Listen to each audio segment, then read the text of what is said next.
So Tamil Nadu medical selection கமிட்டில இருந்து இன்னைக்கு urgent notification கொடுத்துருக்காங்க. ஸோ இந்த நோட்டிஃபிகேஷன் ரொம்ப முக்கியமான ஒரு நோட்டிஃபிகேஷன். ஸோ நிறைய டென்டிஸ்ட் டாக்டர்ஸ் வந்து எம்டிஎஸ் கோர்சஸ் வந்து அந்த கவுன்சிலிங்காண்டி வெயிட் பண்ணிக்கிருந்தாங்க. ஆல்ரெடி நீட் எம்டிஎஸ் கவுன்சிலிங்கான அந்த எக்ஸாம்லாம் வந்து முடிஞ்சு ஸோ அவங்களுக்கான அந்த கட் ஆஃப் ரிலீஸ் பண்ணியிருந்தாங்க. ஸோ ஆல்ரெடி தமிழ்நாட்டுடைய அந்த கவுன்சிலிங் எப்போ ஸ்டார்ட் பண்ணுவாங்க அப்படின்னு சொல்லிட்டு நிறைய டாக்டர்ஸ் வந்து வெயிட் பண்ணிக்கிருந்தாங்க. நமக்கு வந்து லாஸ்ட் வீக்ல வந்து நமக்கு புதுச்சேரி சென்டாக் ஓபன் பண்ணி கேரளா ஆல்ரெடி க்ளோஸ்ட் ஆயிருச்சு. ஸோ தமிழ்நாட்டோடைய அந்த எம்டிஎஸ் கோர்சஸ்க்கான அப்ளிகேஷன் ப்ராசஸிங் வந்து இன்னைக்கு நமக்கு 12 o'clockலேருந்து ஸ்டார்ட் பண்ணியிருந்தாங்க. ஸோ அதோடைய டேட் ஆஃப் நோட்டிஃபிகேஷன் சைடில் பார்த்தீங்கன்னா தெரியும். டேட் ஆஃப் நோட்டிஃபிகேஷன் 11/7/2026 அன்னைக்கே நமக்கு சொல்லியிருந்தாங்க. Date of commencement of online application அதாவது 13/7/2026 இன்னைக்கு 12 o'clock. ஸோ மத்தியானம்ல இருந்தே ஸ்டார்ட் ஆயிருச்சு. Last date of online submission application. So கடைசி டேட் அதாவது லாஸ்ட் டேட் வந்து என்னைக்கு அப்ளிகேஷன் வந்து நம்ம ஆன்லைன்ல சப்மிட் பண்ணணும் அப்படின்றத நமக்கு கொடுத்துருக்காங்க. கிட்டத்தட்ட வந்து ஒரு 9 days வந்து நமக்கு டேட் கொடுத்துருக்காங்க. 22/7/2026 அப் டு 11 AM காலையில 22ஆம் தேதி காலையில 11 மணிக்குள்ள நீங்க ஆன்லைன்ல வந்து அப்ளிகேஷன் போட்டிருக்கணும்ன்ற மாதிரி சொல்லியிருக்காங்க. Tentative date of declaration rank list வந்து will be notified later. So கவுன்சிலிங்கும் அதே தான். Commencement of course, closure of admission. So இந்த டேட்லாம் வந்து லேட்டரா சொல்றேன்னு சொல்லிட்டாங்க. ஸோ தமிழ்நாட்டை பொறுத்தவரையும் நமக்கு சைடில் பார்த்தீங்கன்னா இதுதான் வெப்சைட்டோடைய போர்ட்டல். tnmedicalselection.net வெப்சைட்ல போனீங்கன்னா உங்களுக்கு நோட்டிஃபிகேஷன் கொடுத்துருப்பாங்க. ஸோ அதுல வந்து பிஜி கோர்சஸ்ன்னு சொல்லிட்டு மேல ஒரு மெனு இருக்கு பாருங்க. அதுல போஸ்ட் கிராஜுவேட் டென்டல் இருக்கு பாருங்க. ஸோ டென்டல் பொறுத்தவரை அதை கிளிக் பண்ணிக்கோங்க. அதுல இன்னைக்கு நோட்டிஃபிகேஷன் கொடுத்துருக்காங்க. ஸோ இதுல 2 ப்ராஸ்பெக்டாஸ் வந்து கொடுத்துருப்பாங்க. ஒன்னு prospectus for admission MDS courses in government dental colleges and government seats in self financing dental colleges affiliated to the Tamil Nadu MGR university. அதாவது கவர்மெண்ட் காலேஜஸ், பியூர் கவர்மெண்ட் காலேஜஸும் கவர்மெண்ட் கோட்டா சீட் வந்து private காலேஜஸ்லயும் அதுக்கு ஒரு நீங்க அப்ளிகேஷன் போடணும். அதாவது ஒரே ஒரு அப்ளிகேஷன் நீங்க போட்டீங்க, நீங்க வெறும் கவர்மெண்ட்டுக்கு மட்டும் ட்ரை பண்றீங்க, என்னால கவர்மெண்ட் காலேஜ் தான் சார் எம்டிஎஸ் படிக்க முடியும், அதே மாதிரியே வந்து அப்படி இல்லைன்னா கவர்மெண்ட் கோட்டா செல்ஃப் ஃபைனான்சிங்ல இருக்கக்கூடிய காலேஜஸ் வரையும் என்னால அஃபோர்ட் பண்ணி என்னால படிக்க முடியும் எம்டிஎஸ் கோர்சஸ்னா நீங்க ஒரு அப்ளிகேஷன் போட்டா போதும்.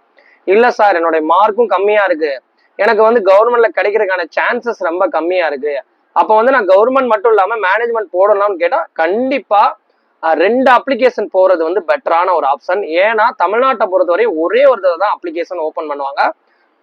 ஒரு தடவை நீங்க எந்த அப்ளிகேஷன் போறீங்களோ அதுதான் கடைசி எண்ட் ஆஃப் கவுன்சிலிங் வரையும் நீங்க அந்த ரேங்க் லிஸ்ட் மூலியமா தான் நீங்க சீட் வந்து த்ரூ அவுட்டா as per merit and category reservation. So அந்த அடிப்படையில தான் வந்து உங்களுக்கு சீட் அலோகேட் பண்ணுவாங்க. அதனால வந்து நீங்க வெறும் கவர்மெண்ட் மட்டும் ட்ரை பண்றீங்க, சப்போஸ் திடீர்னு செகண்ட் கவுன்சிலிங் அப்புறம் நான் மேனேஜ்மெண்ட் ட்ரை பண்ற மாதிரி ஒரு சினாரியோ வந்து உங்களுக்கு கிரியேட் ஆகும். அப்ப நீங்க என்ன பண்ணுங்கன்னா ஃபர்ஸ்ட் வந்து நீங்க அப்ளிகேஷனை வந்து நீங்க போட்டுருங்க. அது கவர்மெண்ட் மேனேஜ்மெண்ட், அதாவது என்னால மேனேஜ்மெண்ட் போறதுக்கான திடீர்னு ஒரு சூழ்நிலை உருவாகும், எங்க வீட்டுல வந்து பணம் ரெடி பண்ணி படிக்க வைக்கிற மாதிரி ஒரு சூழ்நிலை உருவாச்சுன்னா நீங்க மேனேஜ்மெண்ட்டும் சேர்த்து போட்டுக்கோங்க. இல்ல சார் நான் கடைசி வரையும் என்னோட மைண்ட் வந்து கவர்மெண்ட் மட்டும் தான், இல்லைன்னா நான் மறுபடியும் நீட் எம்டிஎஸ்க்கு மறுபடியும் கவுன்சிலிங்க்கு நான் வரணும் அப்படின்னா திருப்பி ரீ எம்டிஎஸ் கோர்ஸுக்கான அந்த எக்ஸாம் வந்து நான் படிக்கிறேன் அப்படின்னா நீங்க வெறும் கவர்மெண்ட் மட்டும் போடுங்க. 2மே போடுறது பெட்டரான ஆப்ஷன். ஓகேவா? ஸோ அது 2க்குமே அப்ளிகேஷன் போட்டுருங்க. அந்த அப்ளிகேஷன் காஸ்ட் என்ன, ஸோ அதை பத்தின பேசிக்கான டீடைல்ஸ் நான் சொல்லிடுறேன். 2 ப்ராஸ்பெக்டாஸ் கொடுத்துருக்காங்க. இதுல click here to apply for MDS course 2026-27 அதை கிளிக் பண்ணிக்கோங்க. கிளிக் பண்ணி பாத்தீங்கன்னா 2 இருக்கு பாருங்க. எம்டிஎஸ் கவர்மெண்ட் கோட்டான் இருக்கா, அதுக்கப்புறம் எம்டிஎஸ் மேனேஜ்மெண்ட் கோட்டான் இருக்கு பாருங்க. இப்போ நான் வந்து ஃபர்ஸ்ட் இதை கிளிக் பண்றேன்னா எனக்கு வந்து கவர்மெண்ட் கோட்டா. இதுல click here for new registration இருக்கா, அதை கிளிக் பண்ணிட்டு நீங்க போனீங்கன்னா உங்களுக்கு ஒரு டயலாக் ஓப்பன் ஆகும். அதுல உங்களுடைய name, mobile number, email address, alternative mobile number, login ID நீங்களா கிரியேட் பண்றதா அது நீங்களே கிரியேட் பண்ணிக்கோங்க. உங்களுடைய எம்டிஎஸ் ஸ்கோரு, உங்களுடைய ரோல் நம்பர், கம்யூனிட்டி என்ன, நீங்க ஸ்டேட் வைஸ் பார்க்கும்போது பிசியா, ஓசியா, பிசிஎம்மா, எம்பிசி டிஎன்சியா, எஸ்சியா, எஸ்சிஏவா, எஸ்டியா, ஸோ அதுக்கேற்ற மாதிரி நீங்க வந்து கொடுத்துக்கோங்க. அதே மாதிரியே வந்து நமக்கு கவர்மெண்ட் ஓகேங்க, நமக்கு மேனேஜ்மெண்ட்டும் நீங்க அப்ளை பண்ற மாதிரி இருந்தா சேம் அதே போர்ட்டல்ல போயிட்டீங்கன்னா நமக்கு மேனேஜ்மெண்ட் கோட்டான்னு சொல்லிட்டு இருக்கு பாருங்க. சேம் அதே மாதிரி தான் இதுக்கு ஓப்பன் பண்ணிக்கோங்க. ஸோ இதோட அப்ளிகேஷன் காஸ்ட் என்னன்னு சொல்றேன், நோட் பண்ணிக்கோங்க. அப்ளை பண்றதுக்கு முன்னாடி டாக்குமெண்ட்ஸ் எல்லாம் நீங்க ப்ராப்பரா ரெடி பண்ணிக்கோங்க. ஓகேவா? ஸோ அப்ளிகேஷன் ஃபீ வந்து எவ்வளவு வரும் அப்படின்றத நான் சொல்லிடுறேன். நீங்க கவர்மெண்ட் கோட்டாவா இருந்தா 3000 ரூபாய் வந்து நீங்க வெறும் அப்ளிகேஷன் காஸ்ட் மட்டும் நீங்க ஃபர்ஸ்ட் ரெடி பண்ணிக்கோங்க. இப்போதைக்கு நீங்க அப்ளிகேஷன் காஸ்ட் வெறும் கவர்மெண்ட் கோட்டாக்கு மட்டும் போறீங்கன்னா 3000 வந்து நீங்க ஆன்லைன்ல பே பண்ணணும். அதாவது வந்து நீங்க அப்ளிகேஷன்லாம் ஃபில் பண்ணதுக்கு அப்புறம் கடைசியா 3000 ரூபாய் பே பண்ணா அப்ளிகேஷன் கவர்மெண்ட் கோட்டாக்கு சக்சஸ்ஃபுல்லா முடிச்சிடலாம். அதே இது வந்து நீங்க மேனேஜ்மெண்ட் கோட்டா நீங்க அப்ளை பண்றீங்க அப்படின்னா சேம் அதே மாதிரி நான் கொடுக்குறேன்.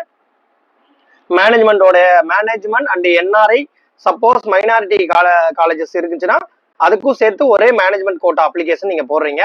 ஸோ அதோடைய காஸ்ட் எவ்வளவு அப்படின்றத நான் சொல்லிடுறேன், நோட் பண்ணிக்கோங்க. ஓகேவா?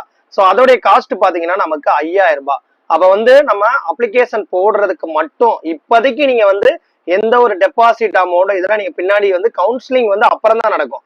இப்ப வெறும் அப்ளிகேஷன் நீங்க ஆன்லைன்ல போடுறீங்கன்னா நீங்க 2 கோட்டாக்குமே அப்ளை பண்ணணும்னா 8000 ரூபாய் ரெடி பண்ணணும். இல்ல கவர்மெண்ட் கோட்டா மட்டும்னா 3000 ரூபாய். இல்ல மேனேஜ்மெண்ட் மட்டும் தான் சார் நான் போடுவேன், எனக்கு கவர்மெண்ட் எல்லாம் கிடைக்காது, எதுக்கு அப்ளிகேஷன் காஸ்ட் நான் வேஸ்ட் பண்ணேன் அப்படின்னா நீங்க வெறும் 5000 ரூபாய் மட்டும் போற மாதிரி இருக்கும். ஓகேவா? ஸோ அப்போ வந்து நீங்க அப்ளிகேஷன் போட்டதுக்கு அப்புறம் உங்களுக்கு அந்த 22ஆம் தேதிக்கு அப்புறம் ஒரு அங்கிட்டு ஒரு 1 வீக் அப்புறம் நமக்கு ஆல் இந்தியா கோட்டாக்கான அந்த கவுன்சிலிங் ஷெடியூலை வந்து நமக்கு கொடுத்துருவாங்க. அந்த counselling all India quota round 1 முடிஞ்சதுக்கு அப்புறம் தான் நமக்கு ஒவ்வொரு ஸ்டேட் கவுன்சிலிங் ரவுண்ட் வந்து ஒன்னு வந்து ஸ்டார்ட் ஆகும். அப்ப அதுக்கு முன்னாடி என்னன்னா ரேங்க் லிஸ்ட் நீங்க அப்ளிகேஷன் போடுறீங்களா, ஸோ ரேங்க் லிஸ்ட்ன்ற ஒரு இதை வந்து நமக்கு பப்ளிஷ் பண்ணுவாங்க. ஸோ நீங்க வந்து ஒரு எம்பிசி கேட்டகரி, இல்லை OC category, SC category, BC category, இந்த மாதிரி கேட்டகரி வைஸ் வரும்போது நீங்க ஓவரால் ஜென்ரல் ரேங்க் நம்ம தமிழ்நாட்டுக்குன்னு ஒரு மெரிட் லிஸ்ட் வரும். ஸோ அந்த லிஸ்ட்ல நீங்க ஜென்ரல் ரேங்க் எவ்வளவு, நீங்க கேட்டகரி வைஸ் வந்து நீங்க பிசியில எத்தனாவது ரேங்க்ல இருக்கீங்க, எம்பிசியில எத்தனாவது ரேங்க் இருக்கீங்க, ஓசியில எத்தனாவது இருக்கீங்க. ஸோ இந்த மாதிரி வந்து ஓசியை பொறுத்தவரை ஓப்பன் சீட்டு. ஸோ மற்ற இருக்கக்கூடிய 6மே ரிசர்வ் கேட்டகரி. ஸோ அதுக்குன்னு வந்து ஒரு ஸ்லாட் வந்து கொடுத்துருப்பாங்க. ஸோ அந்த பர்சன்டேஜ் அந்த கேட்டகரி கோட்டாஸ் வரும். அதுக்கேற்ற மாதிரியே வந்து சீட் மேட்ரிக்ஸ் வரணும். அதுக்கப்புறம் கவுன்சிலிங் டேட் கொடுப்பாங்க. அதுக்கப்புறம் தான் நீங்க அந்த டெபாசிட் அமௌண்ட்லாம் கட்டணும். ஸோ அடுத்து வந்து என்னென்ன டாக்குமெண்ட்ஸ் ரெடி பண்ணணும் அதேன்றதை நான் சொல்லிடுறேன். ஃபர்ஸ்ட் கவர்மெண்ட் கோட்டாக்கு என்னென்ன டாக்குமெண்ட்ஸ் ரெடி பண்ணணும். ஸோ அப்படியே வந்து வெயிட் பண்ணுங்க, உங்களுக்கு நான் டீட்டெயிலாவே சொல்லிடுறேன். நான் உங்களுக்கு லைவாவே பார்த்துட்டு சொல்லிடுறேன். அதே மாதிரி இன்னொரு முக்கியமான ஒண்ணு என்னன்றதை நான் சொல்லிடுறேன். நீங்க இந்த கவுன்சிலிங்க்கு நீங்க அப்ளை பண்றீங்களே, அப்ப வந்து அப்ளை பண்றவங்க எவ்வளவு பர்சன்டேஜ் மார்க் இருக்கணும் அப்படின்றதையும் நான் சொல்லிடுறேன். ஏன்னா நீங்க சப்போஸ் எலிஜிபிள் இல்லாம நீங்க அப்ளை பண்ணீங்கன்னா உங்களுக்கு அப்ளிகேஷன் வந்து அக்செப்ட் பண்ண மாட்டாங்க, உங்களுடைய காஸ்ட் வேஸ்ட் ஆகும், ரேங்க் லிஸ்ட்ல உங்க நேம் வராது. ஸோ அவங்களுக்குலாம் வந்து லேட்டரா counselling revised cut off national board வந்து கட் ஆஃப் ரிவைஸ் பண்ணதுக்கு அப்புறம் தான் நீங்க வந்து ஒரு 3rd round or 2nd round end of ரிசல்ட்டுக்கு அப்புறம் 3rd ரவுண்டுக்கு மேலதான் கட் ஆஃப் ரிவைஸ் பண்ணுவாங்க. அந்த மாதிரி இன்எலிஜிபிள் கேண்டிடேட்ஸ்லாம் 3rd ரவுண்டுக்கு அப்புறம் நீங்க உள்ள வரலாம். ஸோ அப்போ வந்து கட் ஆஃப் வந்து ரெடியூஸ் பண்ணி ரிவைஸ் பண்ணிடுவாங்க. ஸோ இந்த ஃபர்ஸ்ட் ரவுண்டுக்கு நீங்க ஜென்ரல் கேட்டகரியா இருந்தா 50%, அதாவது 15% உங்களுடைய கட் ஆஃப் வந்து 960க்கு அவுட் ஆஃப் 308. ஜென்ரல் கேட்டகரி இருந்தா நோட் பண்ணிக்கோங்க. 308 இருந்தா நீங்க அப்ளை பண்ணலாம் தாராளமா. நீங்க ஆல் இந்தியா கோட்டாக்கும் அப்ளை பண்ணலாம், ஸ்டேட் கோட்டாக்கும் அப்ளை பண்ணலாம். அதே இது வந்து நீங்க SC, ST, OBC including person with disability. So இந்த கேட்டகரி போக ஒவ்வொரு கேட்டகரிக்கும் டிசபிலிட்டி கேட்டகரி இருப்பாங்க. இப்போ எஸ்சியில டிசபிலிட்டி ஸ்டூடெண்ட் இருப்பாங்க, எஸ்டிலையும் இருப்பாங்க, ஓபிசிலையும் இருப்பாங்க. இந்த நார்மல் ஜெனரலா இருக்கக்கூடிய SC, ST, OBC plus including disability இந்த மாதிரி கேட்டகரியில இருக்கிறவங்களுக்கு 40%, அதாவது 40% உங்களுடைய மினிமம் கட் ஆஃப் வந்து 960 அவுட் ஆஃப் 271, அதாவது 271 மார்க் இருந்தாதான் நீங்க ஆல் இந்தியா கோட்டாக்கும் ஸ்டேட் கோட்டா தமிழ்நாடுக்கும் அப்ளை பண்ண முடியும். அதுக்கு கீழே இருந்தனா தயவுசெய்து அப்ளை பண்ணாதீங்க. உங்களுக்குலாம் வந்து அடுத்து ரிவைஸ் பண்ணதுக்கு அப்புறம் கவுன்சிலிங் நடக்கும். ஜெனரல் பர்சன் வித் டிசபிலிட்டி வந்து பாத்தீங்கன்னா 45%, அதாவது 289 இந்த கட் ஆஃப் இருந்தாதான் உங்களுக்கு கண்டிப்பா நீங்க அப்ளை பண்ண முடியும். ஸோ டாக்குமெண்ட் வந்து உங்களுக்கு என்னென்னு சொல்லிடுறேன் பேசிக்கா. ஸோ அதை நீங்க நோட் பண்ணிக்கோங்க. நீங்க கவர்மெண்ட் கோட்டாக்கு அப்ளை பண்ண போறீங்க அப்படின்னா என்னென்ன டாக்குமெண்ட்ஸ் எல்லாம் ரெடி பண்ணி வைக்கணும் அப்படின்றத நான் சொல்லிடுறேன். ஸோ உங்களுடைய நீட்டோடைய அந்த எம்டிஎஸ் ஸ்கோர் கார்டு, அதுக்கப்புறம் உங்களுடைய அட்மிட் கார்டு, நீட் எம்டிஎஸ் எழுதுனா அந்த ஸ்கோர் கார்டு பிளஸ் உங்களுடைய அட்மிட் கார்டு எடுத்துக்கிறணும். உங்களுடைய டிகிரி சர்டிஃபிகேட் வந்து ப்ரொஃபஷனலாக இருந்தாலும் சரி, கம்ப்ளீட்டடாக முடிச்சா டிகிரி சர்டிஃபிகேட் கண்டிப்பாக வைக்கணும். அதே மாதிரி நீங்கள் இன்டர்ன்ஷிப் முடித்த சிஆர்ஐ சர்டிஃபிகேட், அதோடைய சர்டிஃபிகேட் ப்ரொஃபஷனலாக இருந்தாலும் சரி, அது முடிச்சது நீங்கள் கரெக்டாக வச்சிடணும். அதே மாதிரியா டென்டல் ரெஜிஸ்ட்ரேஷன் சர்டிஃபிகேட். ஓகேவா? நீங்கள் டென்டல் கவுன்சிலிங் ஆஃப் இந்தியாவில் வந்து நீங்கள் ரெஜிஸ்டர் பண்ணி நீங்கள் இந்தியாவிலேயோ ஸ்டேட்லேயோ எங்கேயோ நீங்கள் வந்து பண்ணியிருந்தீங்கன்னா ஸோ அதோடைய certificate council registration certificate compulsory இருக்கணும். அதே மாதிரியே வந்து ஸ்டூடெண்ட்ஸோடைய அந்த பிடிஎஸ் முடிச்சதுக்கப்புறம் நீங்கள் தமிழ்நாடு நேட்டிவிட்டி சர்டிஃபிகேட் கம்பல்சரி வைக்கணும். கவர்மெண்ட் கோட்டா பொறுத்தவரையும் கம்யூனிட்டி சர்டிஃபிகேட் வைக்கணும். அதே மாதிரியா உங்களுடைய ஆதார் கார்டு, பேரண்ட்ஸ்க்கு வந்து உங்களுக்கு அட்ரஸ் ப்ரூஃப் இருக்கணும். ஓகேவா? இதெல்லாம் வந்து அட்ரஸ் ப்ரூஃப்க்கு ஏதாவது ஒரு ப்ரூஃப் இருக்கணும். ஓகேவா? இதெல்லாம் வந்து தெளிவாக போட்டிருக்காங்க, நான் உங்களுக்கு டீட்டெயிலாக சொல்கிறேன். அதே மாதிரி நீங்க சர்வீஸ் கேண்டிடேட்டா இருந்தா டிஎன்பிசியோ இல்லை எம்ஆர்பி மூலயமா வந்து நீங்க பிடிஎஸ் முடிச்சதுக்கப்புறம் சர்வீஸ் போயிட்டு இப்போ நீங்க கவுன்சிலிங் வரீங்க எம்டிஎஸ்க்கு அப்படின்னா நீங்க எத்தனை வருஷம் சர்வீஸ் பண்ணீங்க, ஸோ அதுக்கான சர்வீஸ் பர்ஃபார்மா ஃபார்மை வந்து நீங்க அப்லோட் பண்ற மாதிரி இருக்கும். அதோட டாக்குமெண்ட்ஸ்லாம் நீங்க ரெடி பண்ணி வச்சுக்கோங்க. ஓகேவா? நேட்டிவிட்டி கம்பல்சரி நீங்க வச்சுக்கிறணும், மறந்துடாதீங்க. அதே மாதிரியே வந்து நீங்க எலிஜிபிலிட்டி சர்டிஃபிகேட் இருக்கு பாத்தீங்களா, நீங்க தமிழ்நாடை தாண்டி வேற ஒரு டீம்டு யூனிவர்சிட்டி, தமிழ்நாடு எம்ஜிஆர் யூனிவர்சிட்டியை தாண்டி நீங்க எம்ஜிஆர் யூனிவர்சிட்டி கீழே இல்லாம ஒரு டீம்டு யூனிவர்சிட்டி இல்ல அதர் ஸ்டேட்லயோ இல்ல வேற கண்ட்ரில படிச்சுட்டு நீங்க எம்டிஎஸ் வரீங்க அப்படின்னா அதற்கான எலிஜிபிலிட்டி சர்டிஃபிகேட்டை தமிழ்நாடு எம்ஜிஆர் யூனிவர்சிட்டி மூலமா நீங்க அப்ளை பண்ணி அப்லோட் பண்ற மாதிரி இருக்கும். ஓகேவா? சப்போஸ் அது ஃபர்தரா உங்ககிட்ட இல்ல சார், அது அப்ளை பண்றதுக்கான டைமிங் ஆகுது, ஏதாவது ஒரு இருந்துச்சுன்னா நீங்க வந்து கண்டிப்பா உங்களுக்கு கைடன்ஸ் வேணும் அப்படின்னா கீழே என்னோட நம்பர் வாட்ஸ்அப்ல கொடுத்துருக்கேன், அந்த நம்பருக்கு வாட்ஸ்அப் பண்ணுங்க. ஓகேவா? அதுக்கப்புறம் வந்து வேற என்ன டாக்குமெண்ட்ஸ் வேணும் அப்படின்னா உங்களுடைய அந்த எம்டிஎஸ் அட்மிட் கார்டில் நீங்க உங்களை போட்டோ ஒன்று கொடுத்துருப்பீங்களே, அந்த போட்டோ நீங்க அப்லோட் பண்ற மாதிரி இருக்கும். அதே மாதிரி வந்து உங்களுடைய ஆதார் கார்டு. ஓகேவா? இதெல்லாம் வந்து பேசிக்கா ஏதாவது ஒரு ஆதார், ஓட்டர் ஐடி, பாஸ்போர்ட், இதெல்லாம் வந்து ஒரு சப்போர்ட்டிங் டாக்குமெண்ட்ஸ்க்கு கொடுக்கணும்.